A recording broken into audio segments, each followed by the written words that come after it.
Hello नमस्कार दोस्तों, Priyanka teach Hindi classes पर आपका स्वागत है। दोस्तों, आज हम इस वीडियो में क्रिया को देखेंगे। क्रिया को बड़ी ही समग्रता से पूरे टॉपिक को क्लियर करेंगे। क्रिया क्या है, क्रिया के कितने भेद है, सकर्मक क्रिया, कर्मक क्रिया, सभी को एक एक करके हम देखेंगे।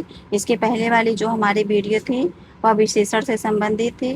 विशेषण पर पहले हमने थ्योरी पढ़ा, फिर उसके बाद हम उस पर प्रैक्टिस किए हैं। आज की हमारी ये वीडियो क्रिया पर है। हमारी बात आ जाती है कि क्रिया कहते किसे हैं। क्रिया की जो अगर हम सामान्य भाषा देखते हैं परिभाषा के रूप में, तो जिन शब्दों से काम का करना या होना पाया जाए उसे ही हम क्रिया कहते हैं। क्रिया एक विकारी शब्द है। विकारी शब्दों की संख्या कितनी थी दोस्तों हमारी? तो विकारी शब्द कुल 4 थे। पहला हमारा संज्ञा था, दूसरा सर्वनाम, तीसरा क्रिया और चौथा हमारा विशेषण था। तो हम इस जो विकारी शब्द इन चारों पर हम विस्तार पूर्वक बात कर चुके हैं।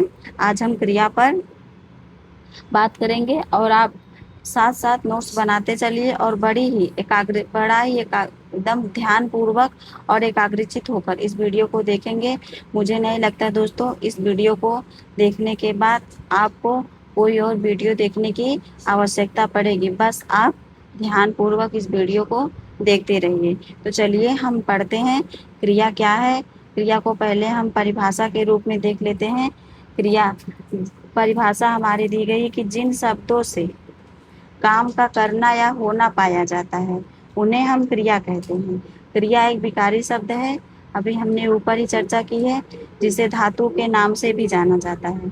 अर्थात क्रिया को हम धातु भी कहते हैं, जैसे पीना, खाना, रोना, दौड़ना, हंसना आदि। ये सभी जो हमारी हैं ये सभी क्रियाएं हैं। जैसे कि हमारा यहाँ पर है नेहा गा रही है। अब ये हमारा जो गाना हमारा है वह हमारी क्रिया है। बच्चा खेल रहा है, खेलना हमारी क्या है? क्रिया है। उपर्युक्त वाक्यों में गा रही है, खेल रहा है आदि शब्दों से किसी भी क्रिया कार्य होने का हमें बोध हो रहा है, तो ये सभी शब्द हमारे जो हैं वह क्रिया के उदाहरण हैं। अगला हमारा आता है धातु। धातु को क्रिया का जो मूल रूप होता है, ये मान के चलिए जैसे हम बोलते हैं गाना, चलना, पढ़ना, तो इसमें हमारा क्या मूल है? पढ़ धातु, यानी पट धातु है ना। हम लगा देते हैं शब्द तो हमारी यह क्रिया बन जाती है, और जो इसका मूल धातु है उसे ही हम, इसका जो मूल रूप होता है क्रिया का, उसे ही हम धातु कहते हैं। तो क्रिया के मूल रूप को धातु कहा जाता है। अर्थात क्रिया के मूल रूप को धातु कहते हैं, अर्थात जिस मूल शब्द में विकार होने से क्रिया बनती है उसे धातु कहते हैं। धातु प्रायः क्रिया के सभी रूपों में पाया जाता है। धातु के अंत में, अब धातु क्या है? क्रिया का जो मूल रूप है वही हमारा धातु है। धातु के अंत में ना जोड़ने से जो शब्द बनता है उसे क्रिया का साधारण रूप कहते हैं। जैसे जाना, पाना, खाना। अब यहाँ पर जा धातु, पा धातु, खा धातु, सो धातु, इसमें हम ना शब्द लगाते हैं तो क्रिया बन जाता है, और इसका जो मूल रूप होता है क्रिया का वही धातु होता है। खेलना आदि, इन सभी साधारण रूपों के अंत में लगे ना को निकाल देने के बाद क्रिया का जो रूप बचता है उसे ही हम धातु कहते हैं। जैसे कि लिखना का जो मूल धातु है वह है लिख, पाना का मूल धातु क्या है? पा, जाना का मूल धातु क्या है? जा। तो आप लोग धातु समझ गए हैं दोस्तों। अब हम आगे आ जाते हैं कि क्रियाएं जो होती हैं वह 3 प्रकार के शब्दों से बनती हैं। कितने प्रकार के शब्दों से बनती हैं? 3 प्रकार के शब्दों से बनती हैं। पहला हमारा है धातु से बनता है, दूसरा हमारा संज्ञा से, और तीसरा हमारा विशेषण से बनता है। धातु से, जैसे खा हमारा धातु है तो खा से हमारी क्रिया बनी खाना। पी धातु है, पी से हमारा बना पीना। खेल धातु है, खे से बना हमारा खेलना। अगला हमारा आ जाता है संज्ञा। संज्ञा शब्द हमारा हाथ, क्रिया बनी हमारी हथियाना। लात से लतियाना, बात से बतियाना। इस तरह से हमारा संज्ञा से क्रिया बनी। अगला हमारा विशेषण से क्रिया बनेगी। चिकना से चिकनाना। अब चिकना हमारा क्या है? विशेषण शब्द है, इससे हमारी क्रिया बनी चिकनाना। गरम से गरमाना, दोहरा से दोहराना। क्रिया का विभाजन हम 2 प्रकार से करते हैं, यानी क्रिया को हम मुख्य रूप से 2 प्रकार से बांट सकते हैं। पहला हमारा है कर्म, रचना या बनावट के आधार पर, दूसरा हमारा है प्रयोग के आधार पर। कर्म या रचना बनावट के आधार पर क्रिया के जो होते हैं वह दो भेद होते हैं। पहला हमारा है अकर्मक क्रिया, दूसरी हमारी है सकर्मक क्रिया। और कर्म रचना बनावट के आधार पर क्रिया के कुल दो प्रकार हैं, अकर्मक और सकर्मक। अकर्मक क्या है, सकर्मक क्या है, इसको समझ लेते हैं। अब अकर्मक क्या है? आ का अर्थ होता है नहीं और कर्म का अर्थ होता है कर्म, अर्थात जिसमें कर्म नहीं है उसे हम क्या कहेंगे, अकर्मक। सकर्मक, सा का अर्थ होता है सहित और कर्म का अर्थ होता है कर्म, अर्थात जो कर्म सहित है। जिसमें कर्म है उसे सकर्मक कहेंगे, जिसमें कर्म नहीं है उसे अकर्मक कहेंगे। जब हम क्या से उत्तर करते हैं और हमें जवाब नहीं मिलता है तो वह अकर्मक होता है, और जब हमें क्या का जवाब मिल जाता है तो वह सकर्मक होता है। जैसे कि पक्षी उड़ते हैं, अब क्या उड़ते हैं पता नहीं। आप कभी भी जब प्रश्न करते हैं करेंगे तो क्रिया से करेंगे, कर्ता से नहीं करेंगे। तो इस प्रकार से हमारा अकर्मक हो गया, सकर्मक हो गया। अकर्मक क्रिया, जिस क्रिया का फल कर्ता पर पड़ता उसे हम अकर्मक कहते हैं, और सकर्मक कहते हैं किसे, जिस क्रिया का फल कर्म पर पड़ता है तो उसे हम सकर्मक कहते हैं। तो दोस्तों उम्मीद है अकर्मक और सकर्मक आपको अच्छे से समझ आ गया होगा। अगला हम देखते हैं क्रिया का विभाजन देख लेते हैं, फिर उसको हम एक एक टॉपिक देखते हुए चलेंगे। जैसे कि कर्म या रचना या बनावट के आधार पर क्रिया के जो भेद है वह दो थे, सकर्मक क्रिया और अकर्मक क्रिया। और प्रयोग के आधार पर कुल हमारे जो भेद है कुल 5 हैं। पहला हमारा है प्रेरणार्थक क्रिया, संयुक्त क्रिया, नाम धातु क्रिया, पूर्वकालिक क्रिया और सामान्य क्रिया। ये हमारी जो 5 है वह प्रयोग के आधार पर है। अब हम देख लेते हैं अकर्मक क्रिया क्या है। अकर्मक क्रिया अर्थात जिसमें कर्म नहीं है। मैं पहले ही आपको बता चुकी हूँ, जिसमें कर्म नहीं उसे अकर्मक कहते हैं। आ का अर्थ होता है नहीं, कर्म का अर्थ होता है अर्थात कर्म के बिना, उसे अकर्मक। जिस क्रिया के व्यापार का फल किस पर पड़ता है दोस्तों, कर्ता पर पड़ता है, उसे हम अकर्मक क्रिया कहते हैं। अकर्मक क्रियाओं को कर्म की आवश्यकता नहीं पड़ती है। ध्यातव्य है कि अकर्मक क्रियाओं के साथ कभी भी कारक चिन्हों का प्रयोग नहीं होता है। जैसे कि हम लोग कारक चिन्ह, कर्ता ने कर्म को करण से, का, की, के, इस तरह से जो हमारा कारक चिन्ह होता है अकर्मक क्रिया में उसका प्रयोग नहीं होता है। जैसे यहाँ पर उदाहरण दिया गया है कि राम सोता है, यहाँ पर कोई आपको कारक चिन्ह नहीं दिखाई दे रहा है। अगर कारक चिन्ह दिखाई देता है तो हमारी सकर्मक क्रिया हो जाएगी। अब राम सोता है तो राम हमारा कर्ता हुआ, सोना हमारी क्रिया हो गई।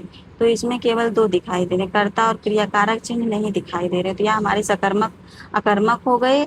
और इसमें हम क्या से उत्तर करेंगे, क्या सो रहा है, अब पता नहीं, तो हमारी इसमें भी जवाब नहीं मिला, तो उसके हिसाब से अकर्मक हो गया।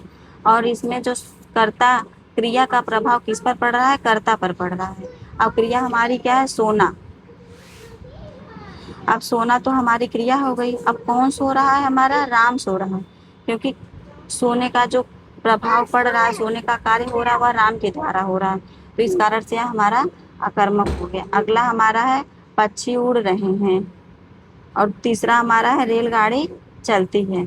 अगला हमारा टॉपिक है, यहाँ पर ध्यान नोट में दिया गया कि यदि प्रश्न करने पर हमें क्या, किसे, किसका आदि का जवाब ना मिले तो क्रिया अकर्मक होती है, किंतु हमें प्रश्न करने पर कौन का उत्तर मिल जाता है। जैसे उपरोक्त वाक्यों में प्रश्न करने पर हमें क्या, किसे, किसका आदि का उत्तर नहीं प्राप्त हो रहा है, किंतु कौन का जवाब प्राप्त हो रहा है, यहाँ अकर्मक क्रिया। जैसे कि राम सोता है, अब क्या सोता है पता नहीं, यदि हम प्रश्न करते हैं कि कौन सोता है तो हमें उत्तर मिल रहा है कि राम सोता है, तो इस तरह से हमारी अकर्मक हो गई। अगली हमारी है सकर्मक, जिस क्रिया का फल कर्ता पर ना पड़कर कर्म पर पड़े उसे सकर्मक क्रिया कहते हैं।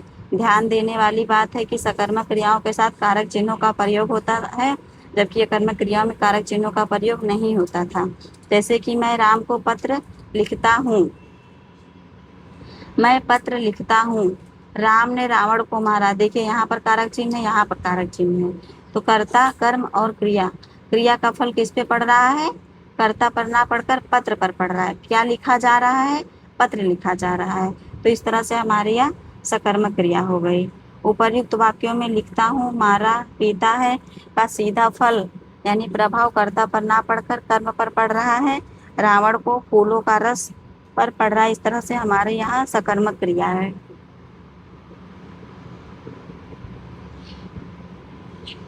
अगला हमारा है यदि प्रश्न करने पर हमें क्या किसे किसका आदि का उत्तर प्राप्त हो, जबकि अकर्मक में हमें प्राप्त नहीं हो रहा था इससे प्रश्न करने पर, तो हमें समझना चाहिए कि उपर्युक्त क्रियाएं सकर्मक है। जैसे पहले वाक्य में प्रश्न करने पर क्या लिखता हूँ तो हमें जवाब मिलता है पत्र लिखता हूँ, तो यह हमारी सकर्मक क्रिया हुई। अगली हमारी हो गई एक कर्मक क्रिया। एक कर्मक क्रिया नाम से ही स्पष्ट है कि जिसमें एक कर्म हो। कुछ सकर्मक क्रिया एक कर्म वाली और कुछ दो कर्म वाली होती हैं। जिन सकर्मक क्रियाओं में केवल एक ही कर्म होता है उसे हम एक कर्मक क्रिया कहते हैं। सरल शब्दों में कहें, जिस वाक्य में क्रिया के साथ उसका एक ही कर्म हो उसे एक कर्मक क्रिया कहते हैं। जैसे कि वह पुस्तक पढ़ता है। अब पढ़ने की जो क्रिया कर रहा है केवल एक कार्य कर रहा है, केवल वह पुस्तक पढ़ रहा है। पुस्तक पढ़ने के अलावा वह दूसरा कर्म नहीं कर रहा है, तो यहाँ हमारी एक कर्मक क्रिया हो गई। रमन ने खाना खाया, यहाँ पर भी हमारी एक कर्मक क्रिया हो गई। अब द्विकर्मक क्रियाएं क्या होती हैं? द्विकर्मक क्रियाएं जहाँ पर दो कर्म होता है। द्विकर्मक अर्थात दो कर्मों से युक्त। जो सकर्मक क्रियाएं दो कर्म वाली होती हैं उन्हें द्विकर्मक क्रिया कहते हैं। जैसे दीपा ने गाय को चारा खिलाया। अब यहाँ पर जो हमारा क्रिया है खिलाना, अब दो कर्म है, एक तो वह गाय को और दूसरा वह चारा। चारा भी कर्म है, गाय भी कर्म है। इस प्रकार से यहाँ पर हमारी कितनी क्रियाएं हुई? दो हैं। तो दो दो क्रियाएं कर्म जहाँ पर रहेंगी, दो कर्म जहाँ पर रहेगा वहां पर हमारा दो कर्म क्रिया होगी। शिवम ने राहुल को पैसे दिए। एक तो हमारा पैसा कर्म हुआ, दूसरा हमारा राहुल, तो दो कर्म यहाँ पर है, तो हमारी द्विकर्मक क्रियाएं हुई।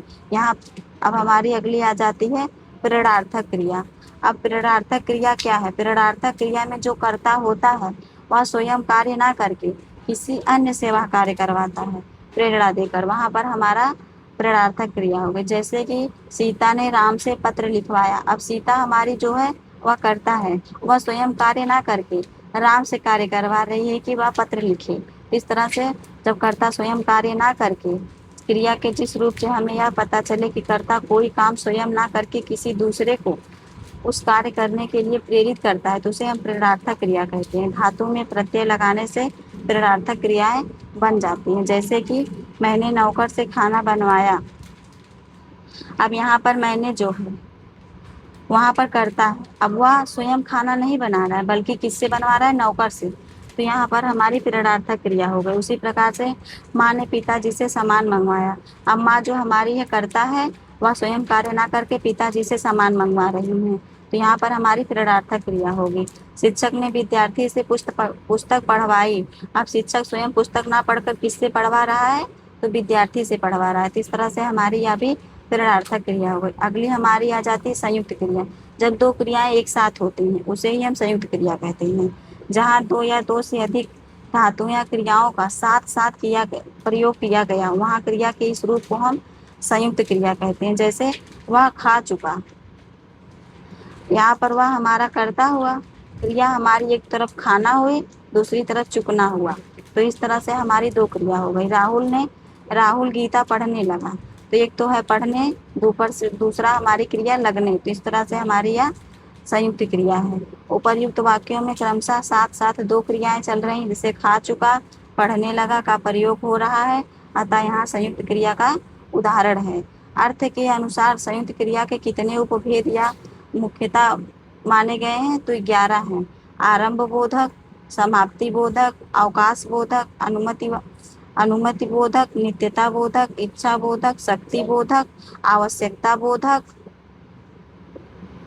अगला हमारा है निश्चय बोधक, अभ्यास बोधक, पुनरुक्ति बोधक। तो संयुक्त क्रिया के कितने उपभेद है दोस्तों? तो कुल हमारे होंगे 11 भेद। अगला हमारा है नाम धातु क्रिया।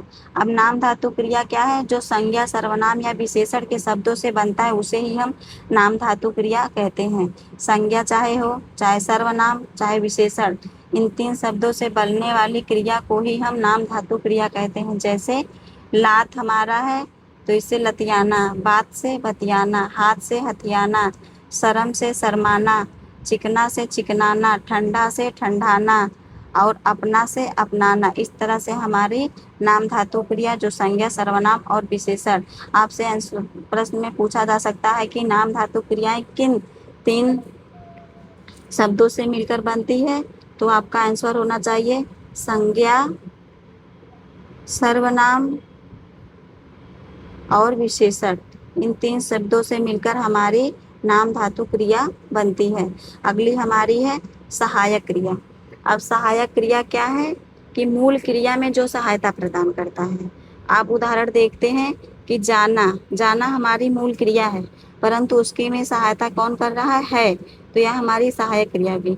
अगर आप केवल वाक्य बोलते हैं कि राम जाता है, राम जाता, तो यह वाक्य हमें पूर्ण नहीं लग रहा है। तो हमारी मुख्य क्रिया जाना हुई और इसमें जो हमारी सहायता कर रहा है, रहा है, चुका है, चुकी है, इस तरह से यह हमारी सहायक क्रिया हुई। तो मूल क्रियाओं को पूर्ण करने में जो क्रिया सहायक करे उसे ही सहायक क्रिया कहते हैं, सहायता करे। जैसे कि सहायक क्रिया हमारी सहायक क्रिया मुख्य क्रिया के रूप को स्पष्ट और पूरा करने में सहायक होती है। कभी एक क्रिया तो कभी एक से अधिक क्रियाएं मुख्य क्रिया की सहायक होती। हिंदी भाषा में सहायक क्रियाओं का प्रयोग व्यापक स्तर पर होता है। आइए इसे उदाहरण के माध्यम से समझने का प्रयास करते हैं। जैसे कि राम जाता है, अब राम हमारा कर्ता हो गया, अब जाना हमारी मुख्य क्रिया हो गई, अब है हमारी सहायक क्रिया हो गई। उसी तरह से राहुल जगे हुए थे, अब जगना हमारी मुख्य क्रिया और हुए थे हमारी सहायक क्रिया। अब मैं पढ़ा था, तो मैं हमारा कर्ता, पढ़ा हमारा मुख्य क्रिया, था हमारी सहायक क्रिया। उपर्युक्त वाक्यों में जाना, जगना, पढ़ना, खाना आदि मुख्य क्रियाएं हैं, जबकि इनकी जो सहायक क्रियाएं हैं हुए, थे, था, है, इस प्रकार से इनकी सहायक क्रियाएं हैं। अगली हमारी है पूर्वकालिक क्रिया। अब पूर्वकालिक क्रिया क्या है दोस्तों, पहले कोई क्रिया समाप्त करके तुरंत ही जब कर्ता दूसरी क्रिया करने लगता है तो उसे पूर्वकालिक क्रिया कहते हैं। अर्थात पूर्व में समाप्त हुई क्रिया को ही हम पूर्वकालिक क्रिया कहते हैं। जैसे कि राम नहाकर भोजन किया, एक तो पहले राम ने नहाया फिर भोजन किया, तो नहाना हमारी पहली क्रिया हुई, भोजन करना हमारी दूसरी है। तो पहले एक क्रिया करके दूसरी क्रिया करना ही हमारी पूर्वकालिक क्रिया हुई। जब कर्ता एक क्रिया समाप्त करता है उसी क्षण दूसरी क्रिया में प्रवृत्त हो जाता है, तब पहली क्रिया को ही पूर्वकालिक क्रिया कहते हैं। जैसे उसने नहाकर भोजन किया, अब नहाकर पहली क्रिया, दूसरी हमारा भोजन, भोजन करना, तो पहले नहाया तब भोजन किया, तो नहाकर हमारी क्या हुई, पूर्वकालिक क्रिया। उसी तरह से बच्चा दूध पीकर सो गया, तो यहाँ पर पीकर हमारा क्या है, पूर्वकालिक क्रिया। पहले तो वह बच्चा दूध पिया फिर उसके बाद सोया, तो पहले क्रिया क्या किया कि वह दूध पिया, तो इस तरह से हमारी पूर्वकालिक क्रिया। अगला हमारा क्रिया है सामान्य क्रिया। अब सामान्य क्रिया जहाँ वाक्य में एक ही क्रिया का प्रयोग हो तो वह सामान्य क्रिया कहलाती। जैसे आना, जाना, धोना, नहाना, चलना, खाना, रोना आदि। जैसे कि आप आए, आप नहाए, वह नहाया। अब साजाती क्रिया, साजाती क्रिया, सा का अर्थ होता है समान, जाति अर्थात जाति। समान जाति से मिलकर जो क्रियाएं बनती है उसे ही हम साजाती क्रियाएं कहते हैं। जैसे कि बोलना हमारी क्रिया है, अब बोलियां उसी जाति की दूसरी क्रिया आएगी तो उसे हम साजाती क्रिया कहेंगे। जैसे वह अनेक बोलियां बोलता है, तो बोलना हमारी क्रिया उसी जाति का आया बोलियां। जैसे कि वह उसने खाना खाया, खाना हमारी क्रिया, खाया हमारा उसी की जाति का। इस प्रकार से क्या हुआ कि वे क्रियाएं जिसमें कर्म एवं क्रिया दोनों एक ही धातु से बनकर साथ ही प्रयुक्त होती है उन्हें साजातीय क्रिया कहते हैं। जैसे वह अनेक बोलियां बोलता है, यह हमारा कर्म हुआ और यह हमारा क्रिया हुई। इसमें क्या दिया है, कर्म और क्रिया दोनों एक ही धातु से, धातु हमारी क्या है, बोलना धातु है, वद अर्थात बोल धातु है। तो इसमें हमारी एक ही धातु से दोनों शब्द बना है, कर्म भी बना है, क्रिया भी बना है। यह हमारी सजातीय क्रिया होगी। उपयुक्त वाक्य में कर्म एवं क्रिया दोनों में ही बोल धातु से बने हैं, अतः सजातीय क्रिया का उदाहरण है। सजातीय क्रिया के अन्य उदाहरण जैसे श्याम ने खाना खाया। अब यहाँ पर धातु क्या, हमारी खा धातु। खा धातु से हमारा कर्म भी बना है, क्रिया भी बनी है। खेल धातु से हमारा खेल भी बना है, खेल भी बना है। धोनी ने अच्छा खेल खेला। भारतीय सेना ने अनेक लड़ाइयाँ लड़ी। तो यहाँ पर लड़ धातु जो है वह क्रिया भी बनी है, कर्म भी बना है। पांचवा हमारा उसने अच्छी चाल चली। तो चाल धातु है, चाल से हमारा कर्म भी बना है और क्रिया भी बनी है। तो इस तरह से दोस्तों हमारा क्रिया टॉपिक जो है वह पूर्ण रूप से कंप्लीट हो गया है। उम्मीद करती हूँ दोस्तों आपको अच्छे से समझ में आया होगा। अगर आपको अच्छे से समझ में नहीं आया, आप एक से अधिक बार वीडियो को देखेंगे, आपको स्पष्ट हो जाएगा। आप लोग कमेंट करके ज़रूर बताइएगा कि आपको यह वीडियो कैसी लगी, और साथ में ही आप नोट्स बनाते रहिए। आपका एक अच्छा खासा नोट्स भी तैयार होता होगा। हमने पहले संज्ञा पर, फिर क्रिया, फिर संज्ञा, सर्वनाम, विशेषण, क्रिया, इस तरह से हम टॉपिक वाइज बात करते हुए चल रहे हैं और उस पर हम प्रैक्टिस सेट भी कर रहे हैं। अब इस पे हम क्रिया से संबंधित प्रैक्टिस सेट लेकर आएंगे इसकी अगली वाली वीडियो में। तब तक के लिए दोस्तों राधे राधे। मिलते हैं एक नेक्स्ट वीडियो में।